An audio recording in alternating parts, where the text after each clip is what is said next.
This is my mom and dad, Bea and Ken Follette, and they're going to tell us about their childhood in the 30s and some of the different things. So you guys can each start with a story. You can tell about tractors or horses on the farm, and Daddy can tell whatever you want. And then you all have some questions for them. So I'm going to slip that way, and I'm going to block the camera for that. Well, speaking of being born in 1930, I was quite young during the 30s. But I remember my father, they had just bought a fruit farm, and my mother was a music and art teacher in Williamson, but she gave up her career when she got married, and helped on the farm. Darlene was asking about what they used for a tractor. They didn't have a tractor, and by the time they could afford a tractor, the World War II came, and they couldn't buy one even if they had the money. So my father had a team of horses that he used to plow the fields with, and I don't remember it, but they used to tell us that he would ride the two younger children. There were four of us quite close together. The two younger children he'd put on the back of the horses, and we'd ride as he plowed the fields or cultivated the cornfields.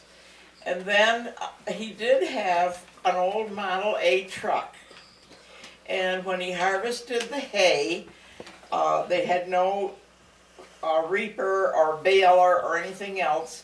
My two older brothers and my father worked off the ground, and he would get in the old Model A truck and he would set it at a certain speed, and all I had to do was hold it still while it went down the row of hay, and then at the end of the row he'd jump in the cab, in the truck, and turn it around the corner for me. I probably was all of maybe 6 or 7 years old, and my father and brothers were forking the hay up onto the back of the truck to take into the barn for the horses and the cows. She was the only girl. I was the only girl. 5 brothers. And we had to pull weeds in the cornfield after school. And I can't remember, pick apples. Well, we were too young to pick apples. We had to pick them up to take to the cider mill. Those that dropped off the tree onto the ground, we younger children picked them up and we went to the cider mill. Good. All right, your turn. I lost my train of thought. Listening to me. I had a different life, obviously, because I was in town. But I can remember we had very minimal, I guess you'd say. We never went hungry. Had a new house my father and my mother bought. But I remember my mother said, if you will take the dust mop and dust mop underneath your bed, and on Saturday get the vacuum cleaner and vacuum the living room, we'll give you 10 cents. A week. 10 cents a week, which was enough to get me to the movies on Saturday afternoon. My aunt was the ticket taker at the theater, or sold the tickets, and we would all walk from our house downtown to the theater, which was maybe 3/4 of a mile at the most. And we would always watch the Western, and one Western, one detective story, and one episode of a serial that was going on for 15 weeks. And on Sunday, if we didn't go visit relatives, we always went to the Sunday feature, which was the big movie of the week. It was the one that made many stars famous, and that was our main form of entertainment.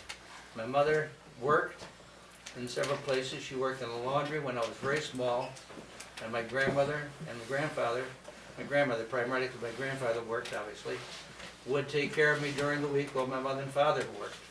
My grandfather was the head janitor at the Newark school system, and my father worked for him. So I was always around school, I guess you'd say. And in 1938, they decided to build a new school in Newark. And the old school was three stories high plus a basement, and it had a circular fire escape. And while they would be doing things around the school, I'd go up and open the door and slide down the fire escape and get back up and run down again. So I enjoyed being around school most of my life. And I love classical music. My first exposure was my father brought home an old phonograph that they were going to throw away, plus several different records from the music department. And that was my introduction to classical music. What kind of phonograph? Not the. That was a little wind-up. It was. Oh yeah, oh sure. We had one of those too. Little wind-up with a big, Big your, arm. your little Big arm. thistle-like needles you had to sharpen periodically in order to keep them going. Wow. All right. Well, so they grew up in New York State, kind of western New York State, both of them. Didn't know each other. They were from different towns. So who would like to ask the first question? Go ahead, Mr. Gabriel. Gabriel. What kind of clothes did you wear? What kind of clothes did you wear? As kids in the 30s. Clothes? Yep, what were your clothes like? Mom, what did you wear?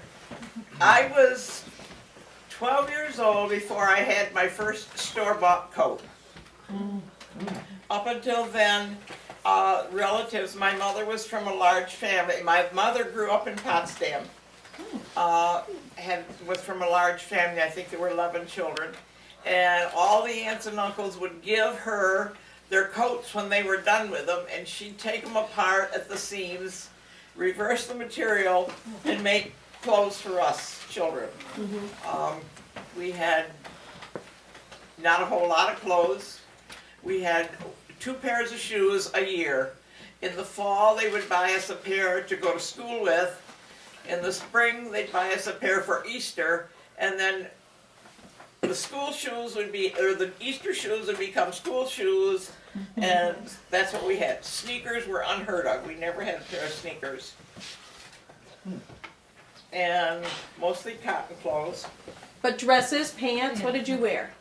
No pants. Wool, cotton, heavy cotton stockings.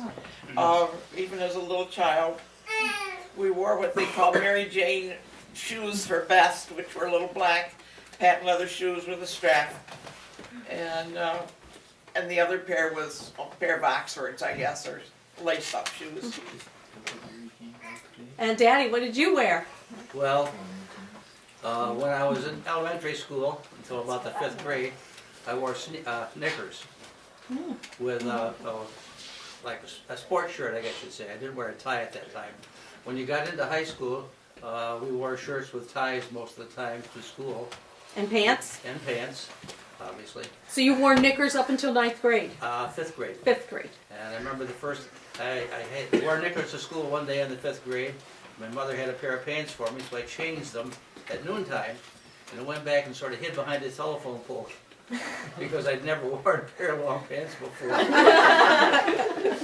No jeans. No. What kind of socks did you wear with your... No jeans. They were Were not. those- Sorry, Mom. You had your knee sock. The knickers had elastic bands around them, about that wide. And you wore socks that came up to your knees, basically. And ankle boots? No. Oxfords. Like her mother and father. I had 2 pairs of shoes a year too. We had the ones we got for school, and we recycled them. Easter came, we got a new pair of shoes, and almost invariably mine were 2-tone. I had spectators, they call them, black and white or brown and white. And when it got to be September, they'd take them down to the shoe store and they would dye them, so that they're all the same color. Oh, for winter. Pretty interesting. Who else has a question? All right, James. Mr. and Mrs. Follette, what were some of the activities that you did after school when you were growing up? What were some of the activities you did after school when you were growing up? Well, when I was in elementary school, our house backed up to the schoolyard. Backed up to the football field, actually. So we had a football field, a softball field, swings, teeter-totters, little merry-go-round sort of things. So we had a lot of things we could play with. After school at night, after dinner at night, we'd go out during the spring and play baseball until it got dark enough so you couldn't see anymore. And usually we played games sometimes. You talk about a lot of the games we used to play. We used to play a card game called Flinch.